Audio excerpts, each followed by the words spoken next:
camarades, amics, amigues, poble de Catalunya. Des del Comitè Central del Partit Comunista dels Comitès Catalans volem felicitar-vos per la històrica data del 7 de novembre.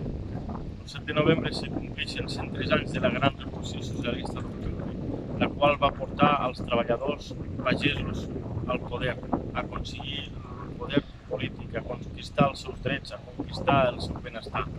És una històrica data, no sols per als pobles de l'antiga Unió Soviètica, sinó per als pobles de tot el món, perquè va marcar un abans i un després en els ideals de la gran revolució socialista d'octubre. Здравствуйте, дорогие товарищи! Это не только дата, праздником стран Советского Союза, это тоже дата нашего мира. Это очень важная дата. Это день рабочий класс победит на капитализм. Праздником, товарищи!